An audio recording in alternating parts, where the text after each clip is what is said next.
Permission ತಗೊಳ್ಳಿ ಕೊಟ್ರೆ ಮಾಡಿಲ್ಲ ಅಂದ್ರೆ ಬಿಡಿ ಅಂತಂದ್ರೆ ಹೆಂಗ್ ಯಾವನ್ರಿ ಅವನ್ ಹೇಳಕ್ಕೆ ಏನ್ ಮಾಡ್ಕೋತಾರ್ರಿ? ಬ್ರಿಟಿಷರ ವಿರುದ್ಧ ಗಣೇಶನ ಪ್ರತಿಷ್ಠಾಪನೆ ಮಾಡಿ ಜನರನ್ನ ಒಂದು ಮಾಡಲಿಕ್ಕೆ ಅಂತಾನೆ ನಡೆಸಿದ್ದಂತ ಒಂದು ಬಹುದೊಡ್ಡ ತಂತ್ರ ನಮಗೆ ಗೊತ್ತಿಲ್ವೇನ್ರಿ? ನೀವು ಬ್ರಿಟಿಷರ ತರನೇ ಆಡೋದಾದ್ರೆ ನಿಮ್ಮೇಲೂ ಅದೇ ತಂತ್ರ ರಾಜ್ಯವ್ಯಾಪಿ ಕೂರಿಸಿ ಉಲ್ಲಂಘನೆ ಸ್ಟಾರ್ಟ್ ಮಾಡಿ. ಖರ್ಗೆ ಹೇಳಿದ್ರಲ್ಲ, ಸ್ವಾತಂತ್ರ್ಯ ತರ ನಾವು ಚಳವಳಿ ಮಾಡ್ಬಿಡ್ತೀವಿ ಓಟ್ದು ಅಂತ, ಹಂಗೆ ಇಲ್ಲೂ ಚಳವಳಿ ಸ್ಟಾರ್ಟ್ ಮಾಡೋಣ, ಉಲ್ಲಂಘನೆ ಮಾಡೋಣ. ಏನ್ ಮಾಡ್ತೀವಿ? ಎಷ್ಟು ಜನದ ಮೇಲೆ ಏನ್ ಕ್ರಮ ತಗೋತೀರಿ ನೀವು?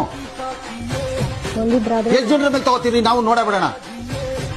ಈ ಎಲ್ಲದಕ್ಕೂ ಒಂದು ಹಿತಮಿತವಾದಂತಹ ನಿಯಂತ್ರಣಗಳನ್ನ ಹಾಕೊಂಡು ಮಾಡಬೇಕು.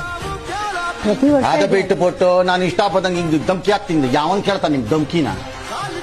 ಎಲ್ಲಾ ಕಡೆ ಒಂದೇ ರೂಲ್ಸ್ ಹಾಕ್ಬೋದಲ್ಲ? ನೋಡೋ ಅಷ್ಟು ನೋಡಿ, ಆಮೇಲೆ ಒಂದಾಗಿ ನಿಲ್ಲಿ. ಒಂದು ಕಡೆ ಮಾಡೋ ಬದಲು 1000 ಕಡೆ ಮಾಡಕ್ ಸ್ಟಾರ್ಟ್ ಮಾಡಿ. ಅದೇನ್ ಮಾಡ್ತಾರೆ ನೋಡೋಣ. ಆಗೇನ್ ಮಾಡ್ತಾರೆ?